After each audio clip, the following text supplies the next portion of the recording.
more than 5 years, I have asked people on this podcast what trust is.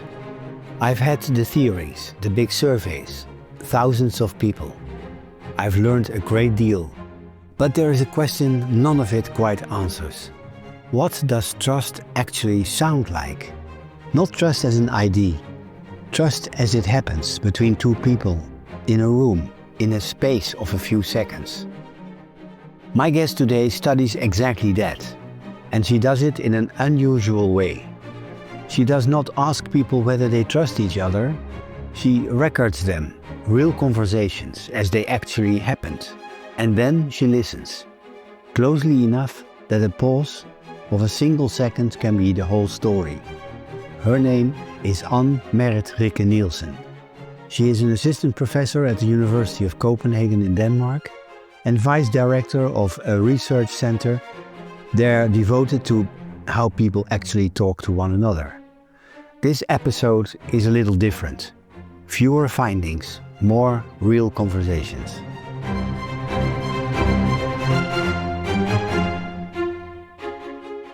And welcome to TrustTalk. 12 years ago, you and a colleague were given money to travel the world, 4 continents, interviewing and filming managers and CEOs for a book. Everyone you met told you the same thing about trust. What is it that they told you? Well, first of all, thank you for inviting me here. And yes, we were traveling, my colleague Merrit Nielsen and I, and whoever we met, they said that the most important factor in doing their jobs well were actually trust. And that was very interesting because it was something everyone said. So we started digging. What did they mean by trust and how did they do it? How did they build it and recognize it and repair it? And we found that everybody had their strategies for handling trust and negotiating it, but they also wished they knew more. And it was a big thing for them. And this surprised us a bit because management trust research is abundant and trust measurement is big business. There's a lot of it. And yet the type of trust that these professionals talked about and cared about, that is trusting as something people actively do when they talk together. The research seemed to offer them quite little help with that. And they found theoretical models that were a bit abstract, so graphs, or on a scale from 1 to 10, do you trust people? But nothing showed them what to actually do in this situation. How do you assess if a local gang can be trusted enough for you to make a deal with them? Or how do you get collaborators from very different cultures to trust each other? Or say, how do you build trust with people you barely see in real life? And so on. And I thought I was really excited. And I sort of decided this is a gap I want to explore.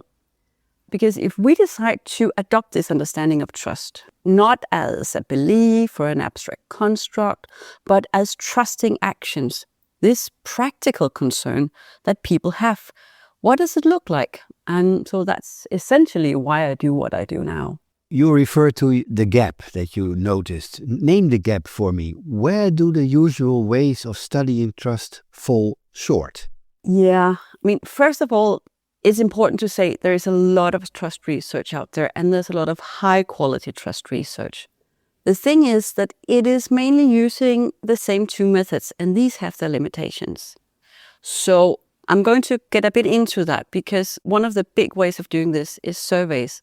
And we've all answered a survey. But few people know how hard it is to make a really good survey. And no matter how carefully you design a survey, it's still people who answer it.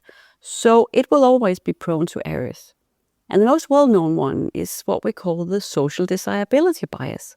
And that essentially means that people answer what makes them look good and is socially acceptable rather than what is true, if you can even talk of such a thing. So that means that you may answer that you are a very trusting person, not because you are a trusting person, but because that's how you see yourself. And that's also how you would like the researcher to see you. So we sort of go to surveys in this way that it's essentially self-presentations. And those are very valuable as windows into how people want to be perceived. Like whether they think of themselves as a trusting or more careful person, but what they say do not correlate with how people actually act in their real everyday life. Also, lots of surveys talk about people's trusting behaviors, asking people, do you do this or do you do that?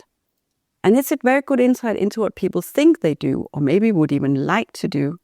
But again, you and I, we cannot see ourselves from the outside, and neither can people. So what they say do not translate into what they do in real life.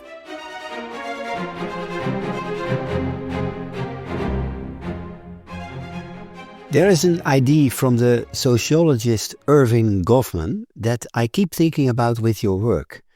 He said we are all a bit like actors. A waiter is warm and patient at your table, then pushes through the kitchen door and the smile drops. Same person, two selves, and the door is the line between them. You spend your days watching that door. So what do you see in people that the rest of us walk straight past? It's interesting because our entire methodology builds on the ideas of Goffman and the thought that we are different people in different situations and that we adjust ourselves to whoever we're talking to is very important in my research. The way we study trust is very much built on Harold Garfinkel, who was a close collaborator of Goffman. And back in the 1960s, Garfinkel wanted to look at this. How do people act in different situations? And he did a series of what is called breaching experiments. They're quite well known and they're quite interesting because what he did was he sent his students home and asked them to do something out of character. One example was he sent people home pretending to be lodgers in their own home. They would pretend that their families were strangers. They would be polite and formal and distant, and they would do that without any warning. And their families would first be confused and then irritated and then really scared. Are these people ill? What is the matter? They're not used to seeing them in that door. This is their backstage. So they should be, warm and comfy. So they didn't prepare? They didn't prepare. It was a home assignment. They were sent home and told to act as strangers.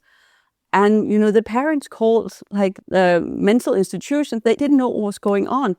And in that process, the norms were violated. And that made visible the norms themselves. The rules we obey by, they all of a sudden surfaced. Garfinkel took advantage of that and studied that what Goffman was essentially interested in by doing that. But what also came to surface in this way was the way Garfinkel understood trust. That is, as this tacit, underlying, taken for granted condition that makes everything we do, even the fact that you and I are talking together right now, possible because we trust each other enough to handle this situation in a specific way. Why does trust become most visible when it is under pressure? We have trust as a baseline. If we would distrust everything all the time, we couldn't exist in the world. So we have trust as this, as I say, underlying condition. And when things go smoothly, this underlying taken for granted condition is working, and it makes trust very hard to see. When trust is challenged, when someone doubts somebody, when they feel it's threatened, when they actively really need to build it, that is when norms and rules and deals are broken. That's when it becomes visible. That's when people start orienting to trust and trustworthiness when they speak to each other and bring it up. So it would be, of course, interesting to do some of the Garfinkelian experiments today, but we could never do that. They're highly unethical, and I would be fired if I tried. But what we can do today is look for settings where trust is naturally challenged and therefore naturally surfaces when people talk together. And those are situations where a lot is already genuinely at stake for people, and where the power asymmetries are high, and where the conversations has real consequences for people. So trust is naturally being tested. And examples are a parolee talking to a caseworker, or an inmate talking to a prison guard, or someone with severe substance use issues. They may be talking to the social worker. This is where trust becomes the most visible because it's under pressure or declining or needs to be built. So this is trusting in real time. Take me into one of those rooms in more detail. Someone testing whether a new institution will treat them differently than the last one did. What would I have heard if I had been sitting there? Yes, and I have so many amazing examples. One is from an NGO that supports former prisoners to reintegrate into society. And here we have an example of a newly released prisoner who's talking to social workers. And he's telling this positive story about how good it's been for him to be to prison, how he has improved and it has benefited him. And he starts making a list of things that helped him do. He stopped smoking, he stopped using snuff, and then he stops talking for over a second. Now, a second may not sound like a long time, but in conversation, it is. He then sighs, and you can hear he's clearly uncomfortable. And this is when one of the social worker, she jumps in and suggests a third list item. She says, wacky backy. And for those of the listeners who do not know what that is, that's slang for weed. Like me? I don't know. I have no idea. Yeah, that is a fun slang for weed or marijuana. Oh, okay. So the client, he scrambles to agree and he says, yes, yes. And this is then why we know why he hesitated. It's illegal. Also, the next thing he says is very interesting because he chooses to disclose something, that is that he has not totally quit smoking weed. Now the question is, why would he say that? Why would he admit that here? He could easily lie, or he could easily just say, yes, I have completely quit. But what is happening here? He's actually testing trust. He's testing, can I trust these people to not judge me or to not take legal action or to not make me lose face, like what would have happened in prison? So this is why he chooses to say this thing out loud, displaying his own discomfort. When they assure him that nothing will happen, he goes on to explicitly say, but you don't care. This is a direct trust test, checking if this is really it. Is this institution really different? And not until the social workers respond, not at all, and tell him that he will not get a penalty, nothing will happen, he goes, fine, perfect. And then he starts talking about what he's really struggling with, his mental health issues, his serious drug issues and things like that. So this is a beautiful example of a trust process happening in real life.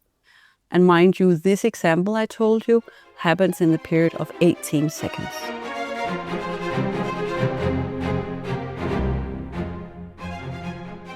Interesting moment. Another kind of moment. Someone working out in real time whether admitting something makes them look untrustworthy or, in fact, more honest. Take me into one of those. Yeah, and this is one of the things we've been seeing in these 10, 12 years we've been looking into this, that being honest about something that reflects badly on you can both raise trust and diminish trust.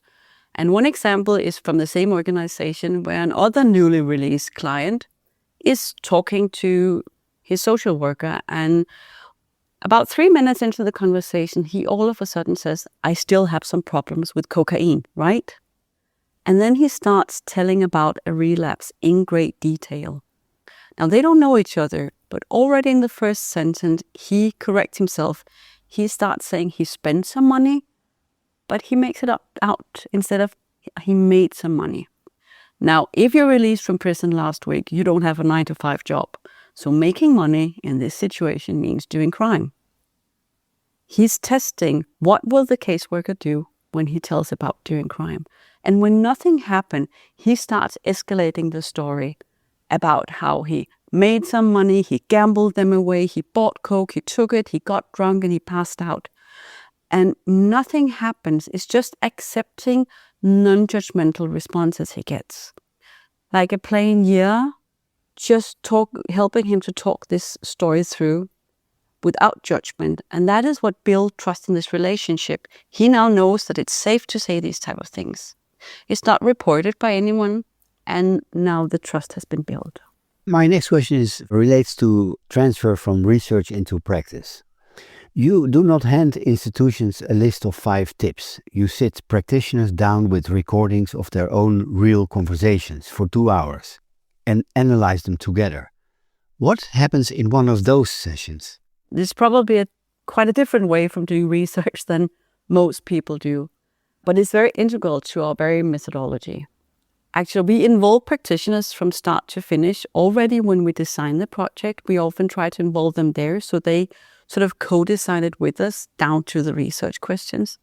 And once we've recorded them, we invite them sort of into the analytical room in what we sort of call a data session.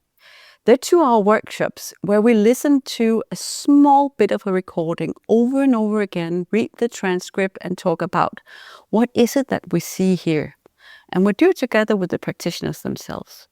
We do this all the time, but the interesting thing in drawing practitioners into it, that they can tell us such thing as how frequent is this phenomenon? How big of a problem is this in real life? Is it something we struggle with a lot or just at one time?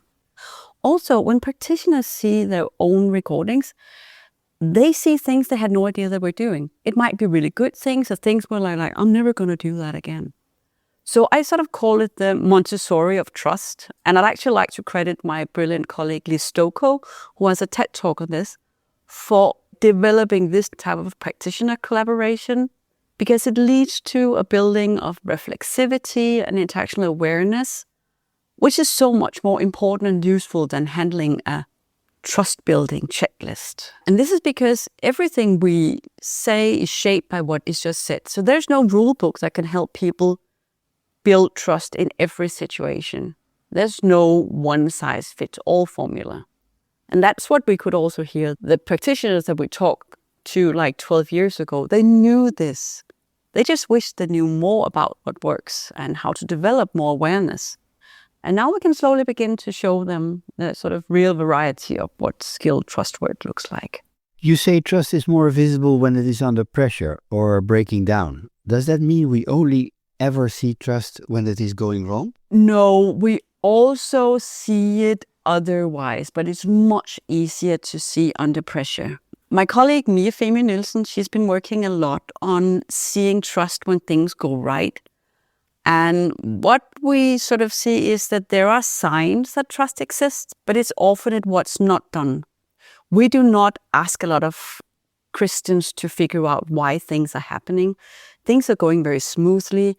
We don't hedge. We don't do or I don't know. We don't ask for detail. We just talk without preparing, without explaining or clarifying. Things just go really, really smoothly. It's also important to remember that trust is not equally visible in all types of interactions. If you buy a cup of coffee at your local coffee shop, it's a setting where not a lot of risk is involved, other than maybe getting a mediocre cup of coffee. Trust is not as important there as it is, say, when you're standing in front of a judge, or when you're talking to the police, or when you're talking to your loved one. And therefore, it's not oriented to as much. So sometimes when we don't see trust, it's also because it's a setting where the risk is low, so trust is not so important. So the higher risk settings, the more trust becomes visible, both when it's there and when it fails.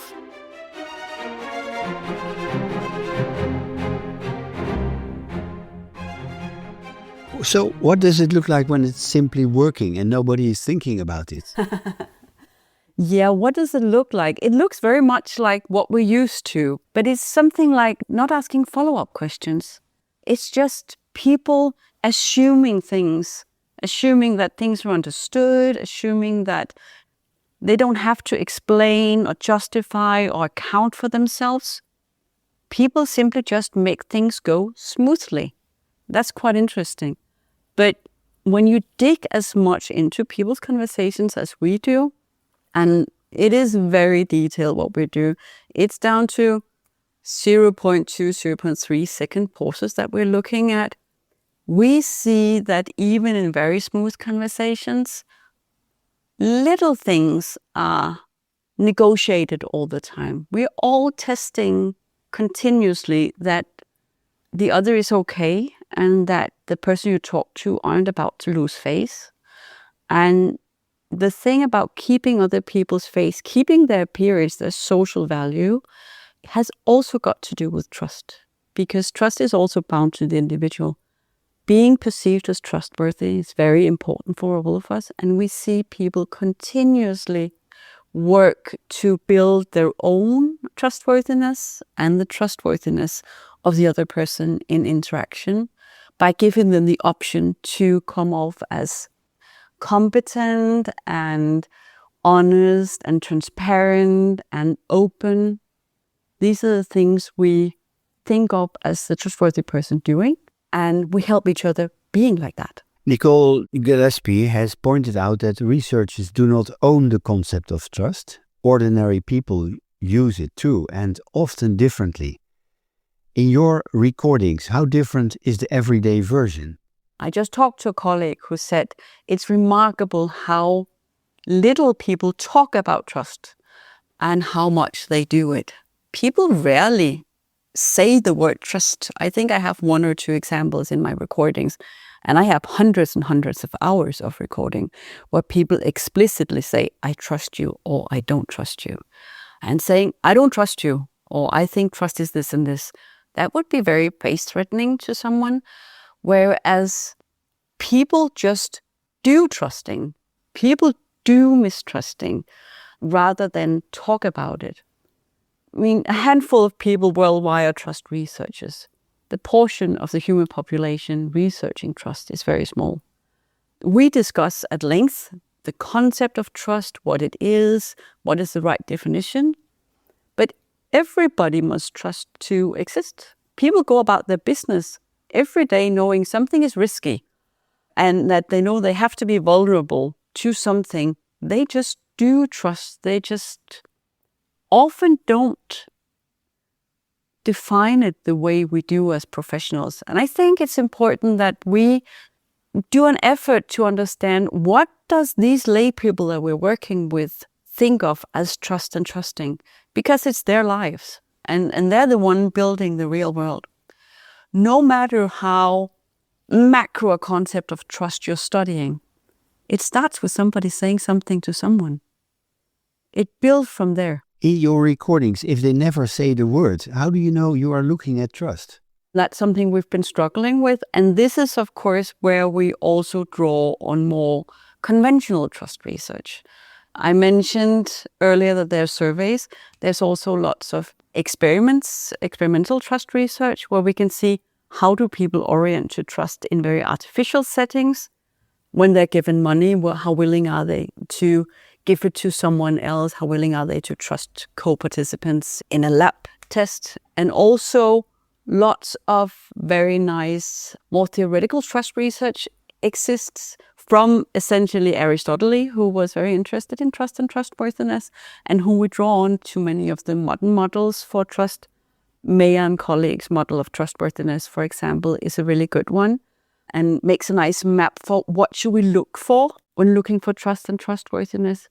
But essentially, the methodologies we use, they also use common sense. They're very much into saying, if you sit down with 20 people, if everybody recognizes this as trust or trustworthiness in this specific culture, then it's probably because it is. We are very competent members of society. We use what we know to evaluate other people. So the reason why sometimes it slips is because we cannot freeze the moment. We're part of it. But everybody, you sit down and make them watch a recording of someone, they will say a lot of the same things. And that's what's magical about working with real life recordings of what people do. It becomes very clearly visible to us as researchers, but also to the lay people we involve.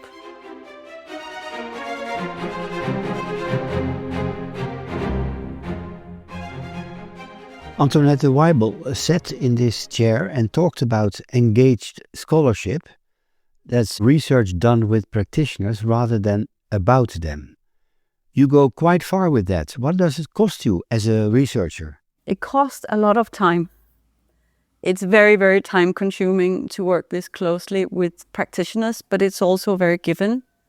Of course, when you involve people from day one, just simply having to convince them that it's safe to be working with you takes a lot of time.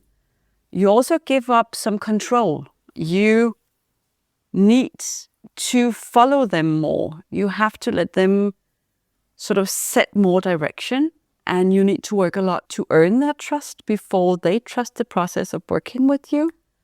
But I also think you gain a lot. The results we get are much more usable. And the people we're working with now, they already use these things in their everyday practice. So there's an ownership of the research results that you cannot get, I think, in any other way. When they're in their co-making the, say, learning materials or the books or whatever with us, it impacts the real world in a different way. So that's very nice. So they helped design this study down to the research questions. Yeah. And help disseminate the results. Yeah. Is there a point where they are co-authors rather than subjects? I have done articles where they have been co-authors rather than subjects. Not in this particular study, but earlier. But they are definitely in a way co-authors of the learning materials. Of course, when we do these types of studies, they sort of stand on two legs. We do like more hardcore basic research that are typically disseminated in scholarly journals the way you normally do. And then we have this big portion where we disseminate more broadly, more popularly, and to a broader audience. And this is where we really draw on the practitioners and the participants to help us do this. And they enjoy it a lot. They find it very interesting. And they also express that they learn a lot from it. My last question, Anne, if there were be one thing you wish every professional understood about how trust is really earned in a conversation, not in theory, but in the actual back and forth, what would it be? That trust is something you do. That it's not a theoretical construct. It's something you build. It's something you co-create line by line with the people you talk to. And it's being built and torn down in the very little things, the pauses, the word choice, the tone of voice. That's probably the most important thing I would say. So being reflective about what you do can help you build trust a lot more than you think. And thank you very much. For years, I have asked people what trust is. You listen to them build it in a pause, in a small admission, in what someone says next. And you give it back to them, not as advice, but as a recording of themselves. And thank you very much for being my guest today. You're welcome. Thank you. Thank you so much for having me. Thank you for listening to TrustTalk. Trust is easy to praise, much harder to understand. That's what these conversations are for. Hope to see you back for the next conversation.